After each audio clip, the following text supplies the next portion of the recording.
The house smelled like cinnamon, roasted turkey, and the warmth that usually came with Thanksgiving, but that day felt different from the moment I walked in. Maybe it was the quiet way the conversations paused when I opened the door, or maybe it was the way my brother's wife gave me a tight smile, the kind people use when they want to look polite but don't actually feel it. Still, I tried to shake it off. It was Thanksgiving, after all, a day meant for family, gratitude, and peace. I kept reminding myself of that as I stepped inside and placed the pumpkin pie on the kitchen counter. My brother Mark was carving the turkey, pretending not to notice the tension in the air. His son Ethan sat at the dining table scrolling through his phone, shoulders stiff, jaw tight. He didn't even say hi, which surprised me because Ethan used to run to the door every time I visited. When he was younger, he'd beg me to tell him stories, help with homework, or play in the backyard. But now he barely looked at me. Teenagers change, I thought. Maybe he's just growing up. My mom tried to keep the atmosphere light. She asked me about work, my friends, my plans for the holidays. I answered all her questions with a smile, pretending everything felt normal. Deep down, though, I could sense something building, like a storm gathering behind closed doors. And the strange part was that I had no idea what triggered it. During dinner prep, Mark whispered, "Just don't react today. Whatever happens, let's get through this meal." It startled me. "What do you mean?" I asked, but he shook his head and went back to slicing vegetables. He didn't want to talk. That made me even more uneasy. At the table, the clinking of cutlery felt louder than usual. The turkey hadn't even been served yet when Ethan suddenly slammed his fork down. Everyone jumped. He looked straight at me, eyes full of anger I didn't understand. My heart raced because I could feel something was about to happen, something big, something that would change this Thanksgiving forever. And then it came. His voice sliced through the room. "People like you don't belong here." The room froze. Like time just stopped. My mother gasped. Mark whispered Ethan's name with disbelief. My breath caught in my throat as those words echoed around me. "People like you." What did that even mean? I tried to stay calm, but confusion and hurt tangled inside me.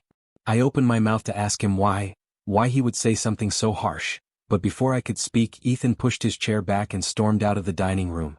The silence that followed was heavier than anything I'd ever felt. No one looked at me. No one knew what to say. That single sentence had turned Thanksgiving into something sharp and cold. But the worst part wasn't his words. The worst part was the look in Mark's eyes. He knew something. Something he hadn't told me. Something that explained all the tension, the glances, the quiet warnings. Something they didn't want me to find out. I swallowed hard and tried to steady myself. This wasn't the Thanksgiving I expected. And whatever people like you meant, I had a feeling it was connected to something deeper, something the family had been hiding for months. As I stood up from the table, trying not to let the hurt show, my mom reached for my hand. "Please don't leave," she whispered. "Not yet. There's something we need to explain." Explain. The word sent a chill down my spine. What did they need to explain? What could possibly justify what Ethan had just shouted? But instead of answers, I got more silence. Mark paced back and forth in the living room, running his hands through his hair like he was trying to pull the right words out of his head. My sister-in-law stayed at the sink, staring at the dishes as if they were suddenly the most interesting thing in the world. Everyone avoided eye contact with me. And then something even stranger happened. My phone buzzed. I looked down and saw a message from an unknown number. "I'm sorry you had to hear that today. But you deserve to know the truth eventually." My fingers went cold around the phone. Who sent that? What truth? And why today, of all days? Before I could ask, before I could even breathe properly, Mark turned to me with a face full of guilt. "We should have told you sooner," he said softly. "But we didn't think it would come out like this." His voice cracked. My mom stared at him, shaking her head slightly as if begging him not to continue. But it was too late. Something huge was about to spill into the open. I looked around the room, my family standing in broken pieces, the Thanksgiving table untouched, Ethan's words still burning in the air. And deep inside, I knew that this was only the beginning. There was more to the story, more behind the anger, more behind the tension. Something they had kept from me. And now, I was about to find out. But not before the room erupted again. Because suddenly Ethan walked back in, holding something in his hand, something I couldn't see clearly from where I stood. His face was red, his breathing uneven, and he looked like he had made up his mind about something. He pointed at me and said, voice shaking, "Tell them. If you're not going to tell them, I will." Everyone turned toward him at once. Mark's eyes widened with fear. My sister-in-law whispered, "No, Ethan, please don't." My mom covered her mouth. "And me?" I just stood there, heart pounding, unsure whether I was about to hear the truth, or a lie that would tear our family apart forever. If you want to know what happened next, make sure you subscribe to my channel, like the video, share it with others, and stay tuned for the next part. Thanks for being here, and trust me, you don't want to miss what comes after this. Ethan stood there gripping something in his hand, his fingers curled so tightly around it that his knuckles turned pale. I still couldn't tell what it was, but whatever he held seemed to give him confidence, like proof of something he believed I was hiding. His eyes were locked on mine, full of conflict, anger, confusion, and something deeper that I couldn't understand yet. I tried to stay calm even though my heartbeat felt loud in my ears. Mark moved toward Ethan slowly, like approaching a scared animal that might bolt at any second. "Ethan," he whispered, "put that down. This isn't the time." But Ethan didn't budge. "No," he said louder than before. "It's past time. You all keep pretending everything is okay, but it's not. And you know it." My mom winced at his words, like they physically hurt her. She looked between me and Ethan, as if silently begging him to stop before this turned into something worse. My sister-in-law's eyes were shiny, like she was holding back tears. The room felt smaller with every second, like the walls were inching in. My breathing became shallow, and I tried to steady myself. I needed answers. I needed truth. But I had no idea what truth they were scared of. "What do you want me to tell them?" I finally asked, my voice soft but steady. "Ethan, just say it. What do you think I'm hiding?" He lifted the object in his hand, and now I could see it clearly. It wasn't a weapon or anything dangerous. It was a folded paper, old, wrinkled, like it had been handled too many times. He threw it toward me, and it landed near my feet. "Read it," he said. Mark stepped forward quickly. "Don't," he warned. "Please. This isn't how we wanted this conversation to happen." That only made my curiosity burn hotter. I bent down, picked up the paper, and unfolded it. But before I could read a single word, my mom touched my arm. "Wait," she whispered. "Let's sit. Let's talk about this calmly." But how could I be calm when no one would tell me what was going on? When a teenager had just shouted that I didn't belong here? When an unknown number had messaged me about some truth? When my own family seemed terrified of a sheet of paper I hadn't even read yet? Still, I followed them into the living room. Everyone sat except Mark, who paced behind the couch as if searching for the right opening to explain. Ethan stayed near the doorway, arms crossed, jaw tight. I held the paper gently, almost afraid of it now. "Can someone please tell me what this is?" I asked. "What exactly is going on?" Mark stopped walking and looked at me, eyes tired. "There are things in our family history that we haven't talked about," he said slowly. "Things we didn't think mattered anymore. Things we thought were buried." "Buried?" I repeated. "Why would anything be buried?" No one answered. The Thanksgiving decorations on the fireplace suddenly felt out of place. Warm candles, tiny pumpkins, a garland with the word family on it. The room felt too tense, too cold for the cheerful colors around us. Finally, my sister-in-law spoke, her voice barely above a whisper. "Ethan found that paper in the attic last month. Since then, he's been confused. He misunderstood things." "I didn't misunderstand anything," Ethan snapped. "You're all just pretending. You know exactly what this means." Mark rubbed his forehead. "Ethan, stop. You stop." Ethan shouted, surprising even himself. "You lied to all of us. You lied to them. And now everyone acts like it's fine." "What lie? What secret? What mistake could be so big that a teenage boy would explode like this?" My hands trembled slightly as I unfolded the paper again. It looked like some old letter or document, words faded, edges torn.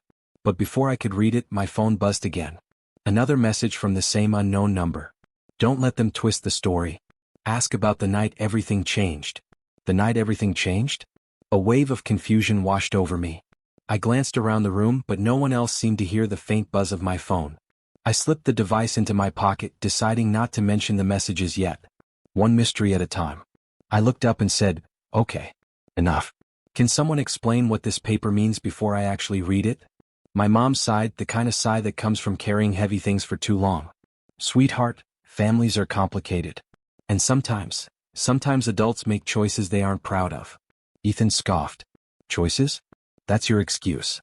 Mark closed his eyes. "Ethan, you don't know the whole story." "Then tell it," I said louder than intended. "Because I'm tired of guessing." A long silence filled the room. The kind that makes your skin crawl. Finally, Mark nodded. "Fine." He sat across from me, elbows on his knees, face buried in his hands. "There were events in the past years ago, That affected all of us. Mistakes, arguments, people leaving, people coming back. And somewhere in all that chaos, something happened that changed the family forever. What happened? I asked quietly. My mom looked away. My sister-in-law wiped her eyes. Ethan stared at me with a mix of pity and anger. Mark took a deep breath. Before I tell you anything, you need to understand that we tried to protect you. We thought keeping quiet was the best way. We didn't want you to carry the weight of things you had no control over. I felt a coldness spread through me. Protect me from what? Mark didn't answer. Instead, he nodded toward the paper in my hand. Read it. That's where it starts. My hands felt heavier suddenly, like the paper weighed more than it should. I opened it, slowly this time, letting my eyes adjust to the faded ink. The first few lines were blurry, but then I began to make out words, names, dates, and something that looked like a message written in rushed handwriting. But before I could read more, the front door opened. Everyone turned. A figure stepped inside, brushing the cold from their coat. And the entire room tensed. Even Ethan looked shocked. My mom whispered, "What are you doing here?"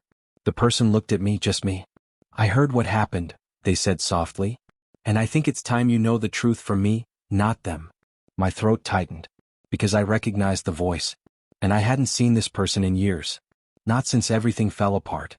The paper trembled in my hands. My family froze. Ethan stepped aside like he'd been waiting for this moment. And as the person stepped closer, I realized, whatever secret they were about to reveal, whatever truth everyone had been avoiding, was bigger than anything I imagined. And the worst part? I wasn't sure I was ready to hear it. The story only gets deeper from here. Stay with me as the past begins to unfold and the real reason behind Thanksgiving's tension comes to light. The moment that familiar voice filled the room, everything inside me tightened. It felt like my whole body recognized them before my mind even caught up.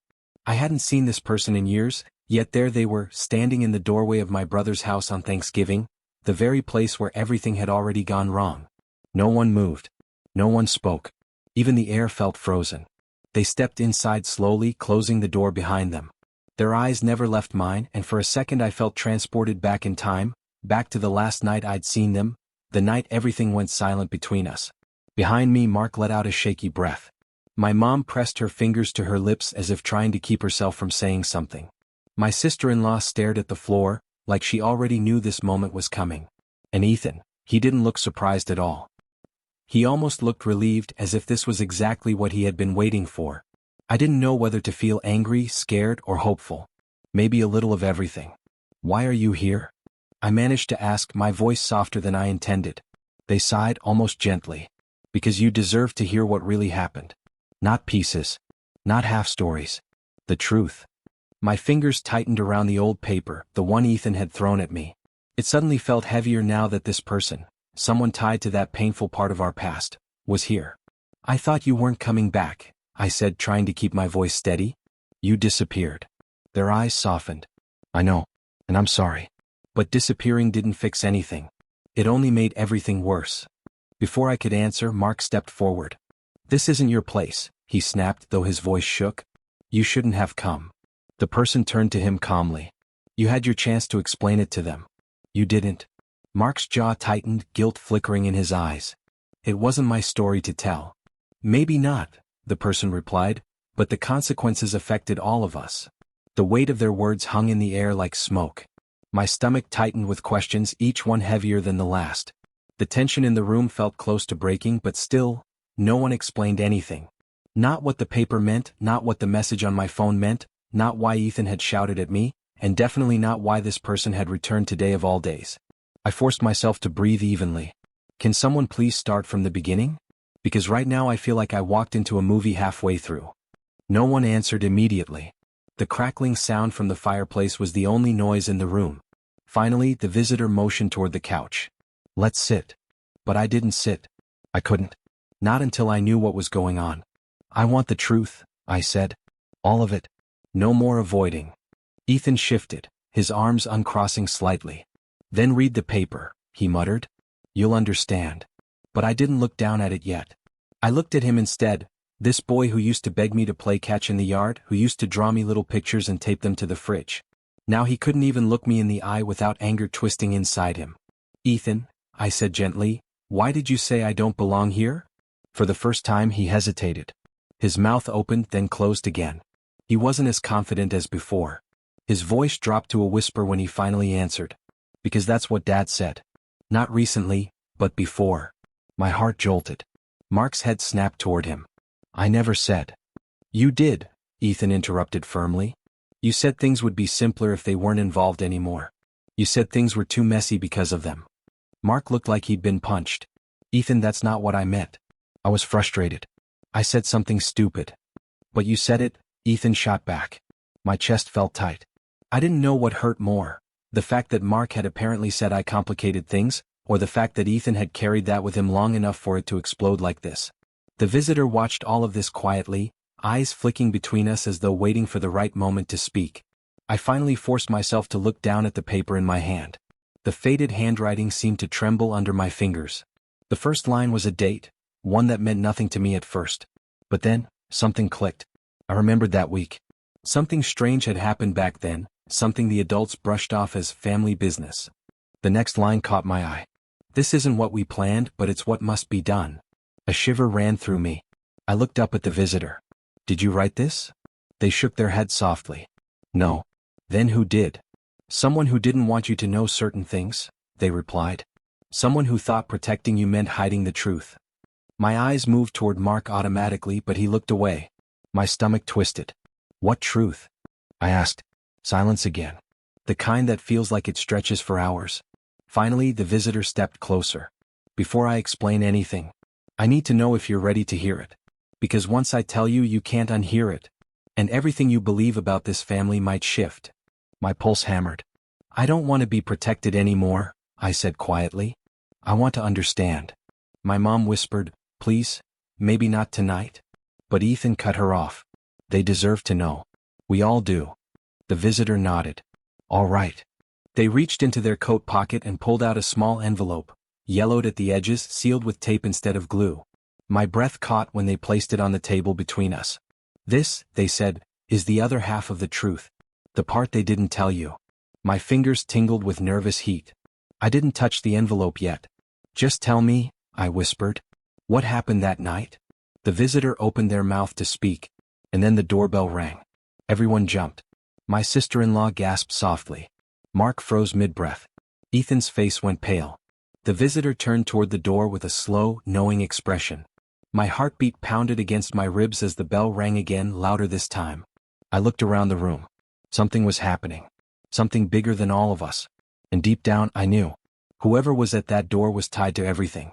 The paper. The phone messages. The secrets. The night that changed everything. The visitor whispered, they weren't supposed to come. But the doorbell rang again, sharp, urgent, unignorable. I took a small step toward the hallway, feeling the weight of my family's fear behind me. Whatever waited on the other side of that door was going to change everything again. And I wasn't sure if I was ready, but I also knew. There was no turning back now. The doorbell rang again, each sharp chime sinking deeper into the thick tension that filled the room. No one moved at first, not even to breathe properly. It felt like the whole house held its breath with us, waiting to see what would happen next. My feet felt glued to the floor, but something inside me pushed me toward the hallway. I didn't know who was behind that door or what new truth was going to hit me, but every instinct told me that opening it would drag everything buried straight to the surface. Behind me, the visitor whispered urgently, don't open it yet. But Mark said at the same time, let me handle it, though his voice cracked on the last word. Ethan didn't speak. He just stared toward the door like he already knew exactly who was waiting. His eyes were wide, conflicted, half furious, half scared, as if he'd brought this whole situation too far but couldn't stop it anymore. My hand tightened around the old paper, now warm from being held too long. The envelope the visitor had brought still sat untouched on the table, like a second secret waiting its turn. Everything in that room felt like time bombs. My family, the paper, the envelope, the visitor, even the phone in my pocket with the unknown messages. All of it pulsed with unanswered questions. The doorbell rang a third time, longer, louder, more impatient. This time I stepped forward. I didn't run, but I didn't hesitate either. Something about this moment felt inevitable, like the climax of a story that had been building for years. As I reached the hallway, I paused with my hand on the doorknob. The metal felt cold despite the warmth of the house. Behind me, I could hear whispering, my mom begging someone to stop this, Mark muttering, the visitor taking a slow breath, Ethan's restless footsteps. But the whispers didn't matter anymore. The truth was already too close to hide. I opened the door. The cold outside air rushed in, brushing past my face like a warning. And standing on the front porch was someone I hadn't expected. Someone whose presence made my heart drop straight into my stomach. They stood with a look that wasn't angry, but wasn't peaceful either. Their expression held weight, knowledge, something heavy enough to shake everything I thought I understood. Behind me, I heard Mark exhale like his worst fear had just stepped into the house. My mom whispered, "Oh God," under her breath. Ethan stepped closer, eyes fixed on the doorway. Even the visitor tensed. The person at the door said my name softly, almost gently. "I think it's time you knew why all of this started." My throat tightened. "Why now?" I managed to ask. They looked past me into the living room, at the visitor, at my family. "Because they weren't going to tell you. And because someone else already tried to." My chest tightened. Someone else, the messages. I stepped aside slowly. "Come in." They hesitated for a second before stepping inside. The house felt even smaller now, too many secrets and too many people carrying them. The visitor stared at the newcomer with a complicated expression, anger mixed with something like regret. "You shouldn't have come," they said quietly. "And you shouldn't have stayed silent," the newcomer replied. That one sentence cracked the room open. Ethan let out a breath he'd been holding for far too long. My sister-in-law shut her eyes like she was bracing for impact. Mark stood stiff, pale, like someone who knew something was about to break. I looked between the two of them, the visitor and the newcomer, and asked, "Which one of you is going to tell me the truth? Because I'm done waiting." Neither answered immediately.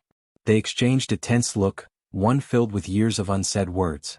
Finally, the visitor picked up the envelope from the table and held it out toward the newcomer. "Then you show them," they said quietly. "You explain your part." But the newcomer shook their head. "No. You explain yours first. You were the one who made the choice that night." My heart pounded at the mention of that night again. Every clue circled back to it. Whatever happened then was the root of all this. Ethan's anger, Mark's silence, my mom's fear, the messages, the paper, everything. I swallowed hard. "Just tell me what happened." The visitor turned to me, eyes soft but full of something dark underneath. "It didn't start with us," they said. "It started with someone else. Someone who isn't here." But the newcomer shook their head slowly. "They're here. Just not in this room." My stomach dropped again. "What does that mean?" No one answered. Not immediately.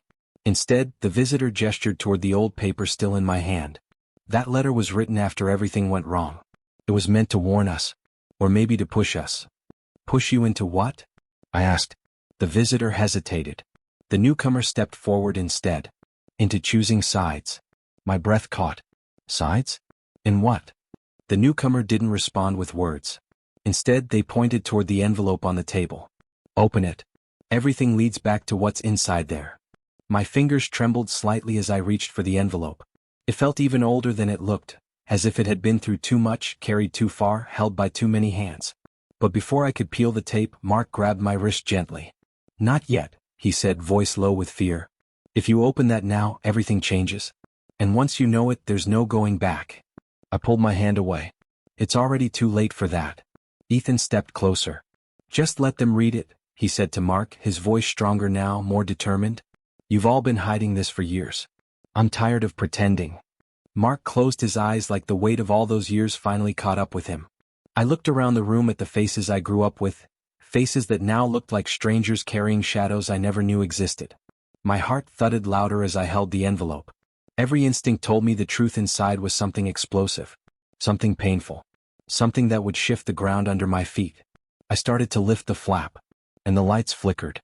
All of us froze. The flicker wasn't just a quick blink. It was a pulse, like the whole house shuddered for a second.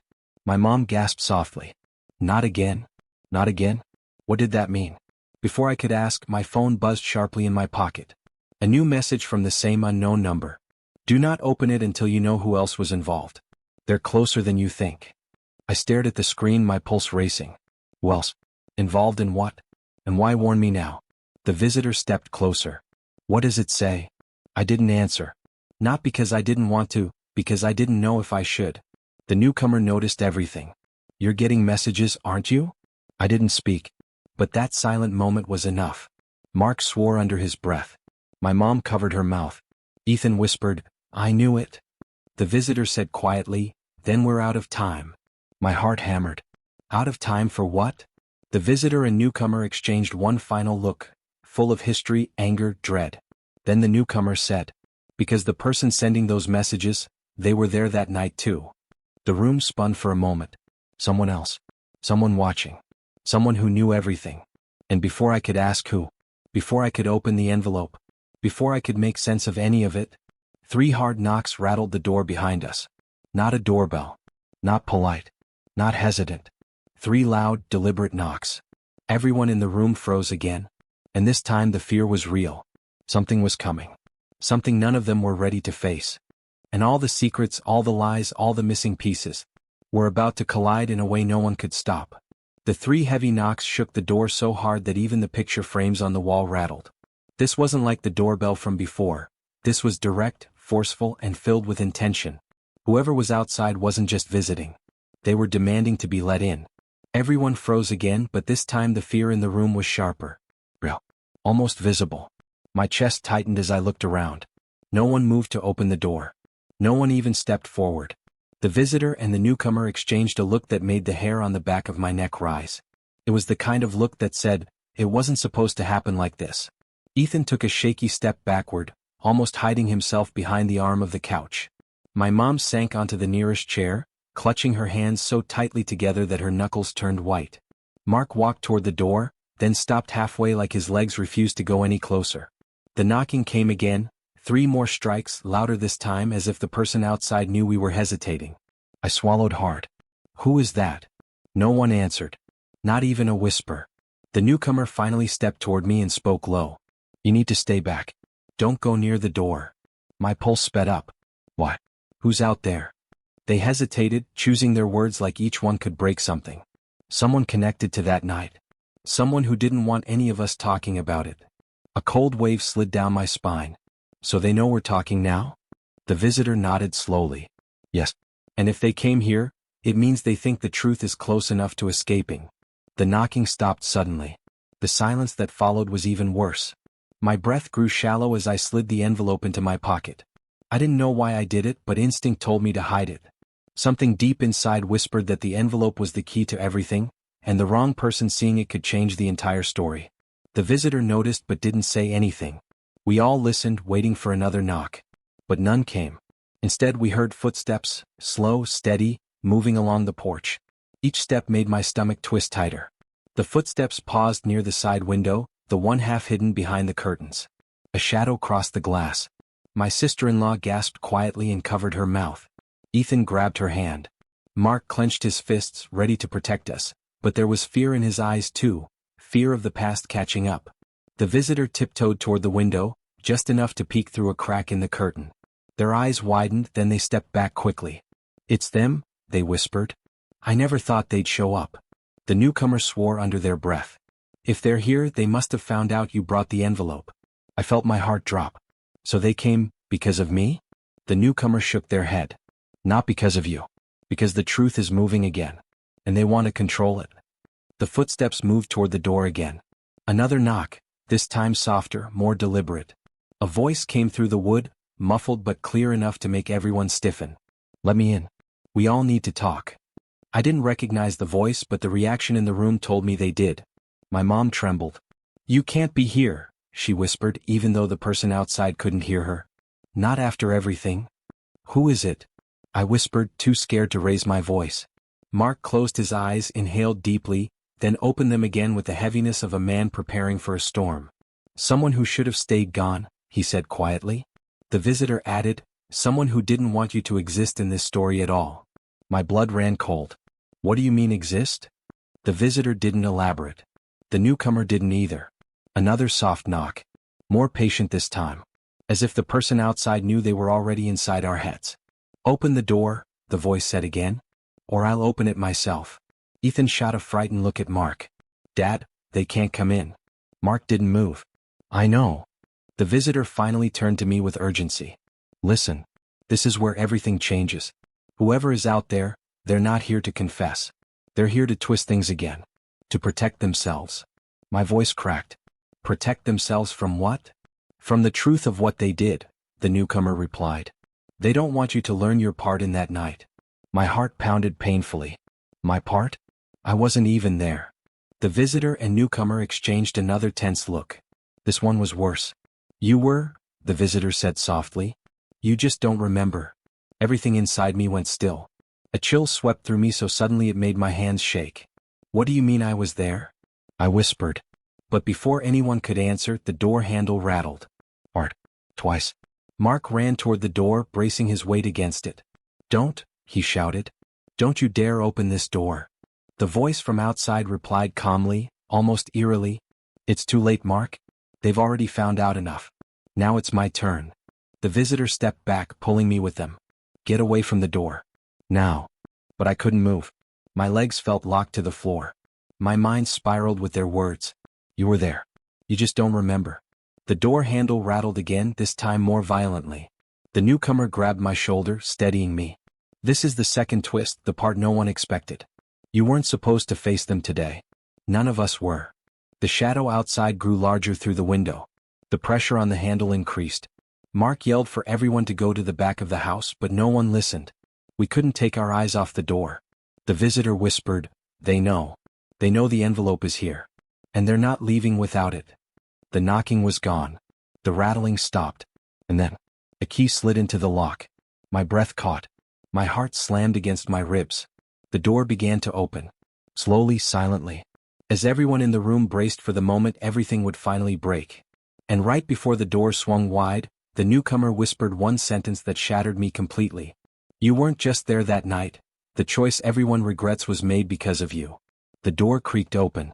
A figure stepped inside. And everything, every secret, every lie, every hidden piece, was about to collide in the worst possible way. The moment the figure stepped inside, the entire room froze as if the air had turned solid. The person closed the door slowly behind them, almost calmly, like they already owned the space. Their presence filled the room with a cold stillness that made my heartbeat echo in my ears. It was a man, older, with tired eyes and a face lined by secrets that had weighed on him for years.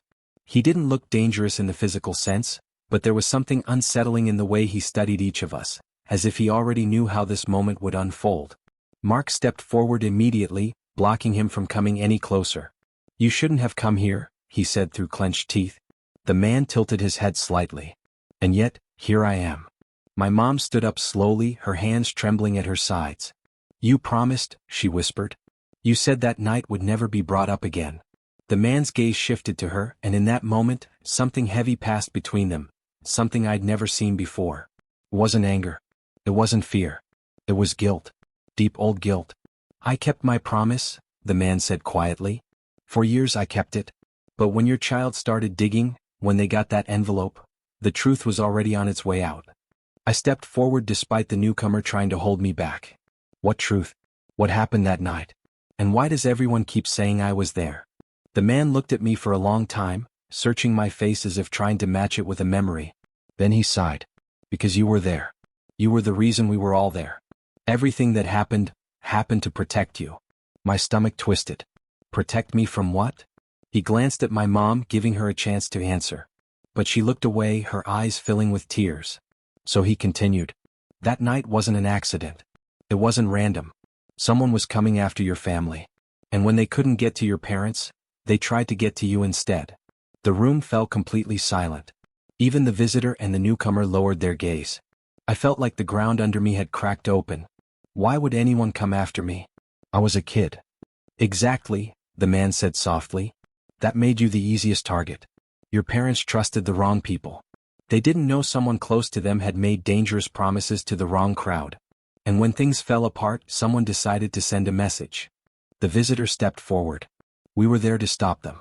But things went wrong. My hands trembled. So what choice was made because of me? The man took a deep breath. The choice to erase the memory. To remove that night from your mind completely. You were too young to carry it. Too young to understand why people were after you. My heart pounded painfully. You erased my memory? My mom burst into tears. We didn't want to. We did it to save you. If you remembered anything, you would have been in danger again. We thought the past would stay buried. But it didn't, the newcomer said. Someone started watching again. Someone realized you'd grown up, and might uncover what really happened. The man nodded. That's why we're here. To finish what we started, to finally end this.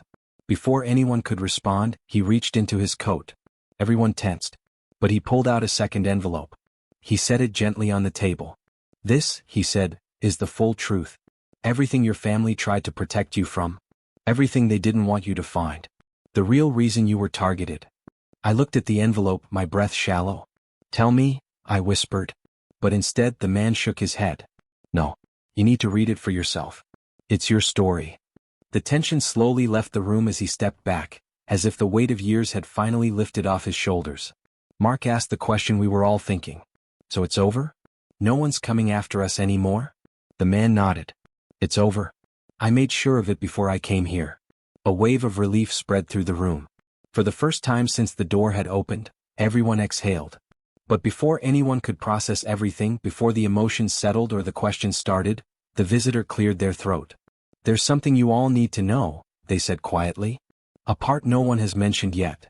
The newcomer frowned. Now, why? Because it changes everything, the visitor added. And they deserve to know. The room tensed again. Even the man's expression tightened. He knew what was coming. The visitor stepped toward me slowly. You weren't just the reason we were there that night, you were the one who saved everyone. I blinked. What? You saw something, the moment the danger was coming. You screamed for help. If you hadn't, none of us would have been ready. We wouldn't have had time to stop anything. The newcomer nodded reluctantly. They're right. You weren't a victim that night. You were the warning that kept everyone alive. My breath caught in my chest. So, I didn't cause the disaster. The visitors shook their head. No. You prevented a far worse one. Everyone stared at me with a new expression. Not fear, not guilt, but something like pride. Something like relief. The man stepped forward again, softer now. The twist is, we didn't erase your memory to hide your guilt. We did it to keep you safe from the people who feared what you witnessed. What you saw made you a target. But what you did, saved your family. I felt the weight on my chest lift slowly, replaced by something warm and unfamiliar. Oh.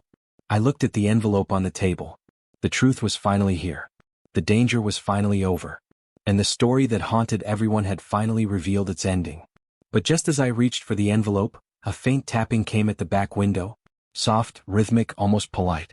Everyone turned at the same time. The man's face dropped. The visitor's eyes widened. The newcomer whispered, No, that's impossible. Because the tapping wasn't random. It was a signal.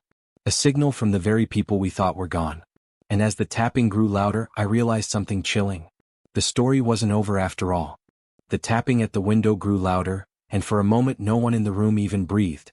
It was as if the whole house had gone still again, the same way it felt the night the man walked in. Everyone stared at the glass, waiting for whatever was outside to reveal itself. My heart thudded so heavily that I could hear it in my ears. But this time, instead of freezing, something inside me felt different, almost steady. Maybe it was because, for the first time in my life, I finally knew the truth. I finally knew who I was, what had happened, and what I had survived without ever realizing it.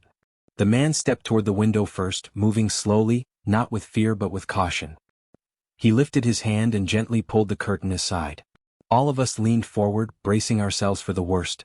But instead of a shadowy figure or someone dangerous waiting outside, we saw a small bird perched on the windowsill, tapping its beak lightly against the glass. It tilted its head at us, almost curious, and then fluttered away into the cold evening air. Everyone let out a breath at the same time. Mark grabbed his chest dramatically. I swear I lost 10 years of my life just now. The newcomer laughed shakily. That was the worst timing for a bird to show up. The man stepped back from the window, rubbing his forehead. Well, I guess that's one mystery solved. Just nature messing with us. But even as we laughed nervously, relieved that the tap wasn't a threat, I noticed something different in the atmosphere. The fear had lifted. The tension that had been growing for years, buried under secrets and half-truths, finally loosened.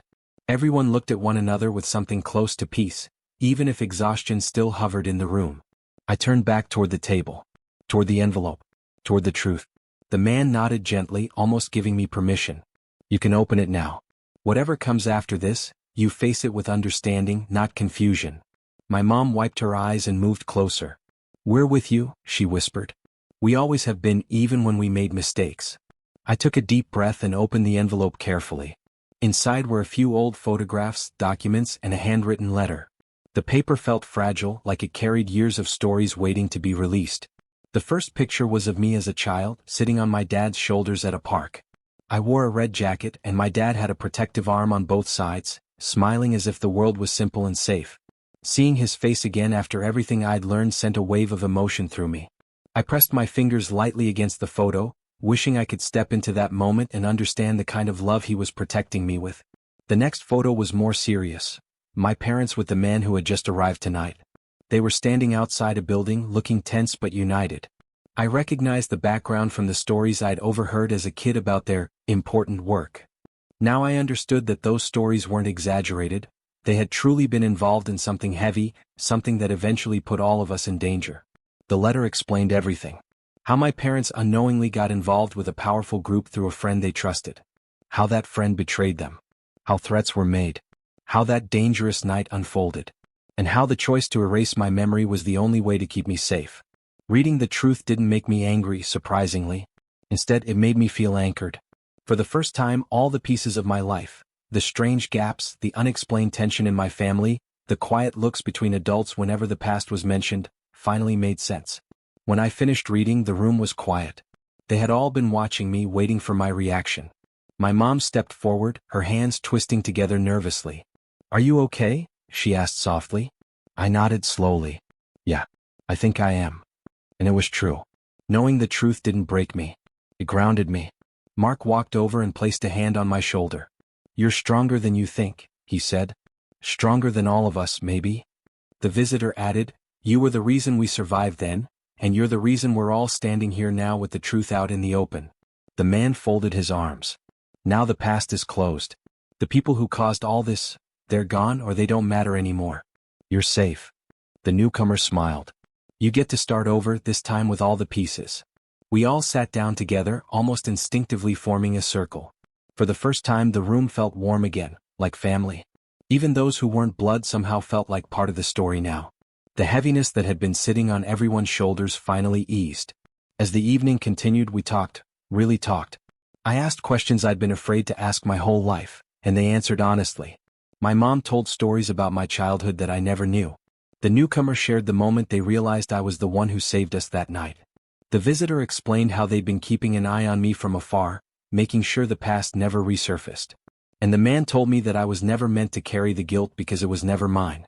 The relief that settled into the house felt like a warm blanket on a cold day. By the time the night ended, the fear that the tapping had brought earlier was long forgotten.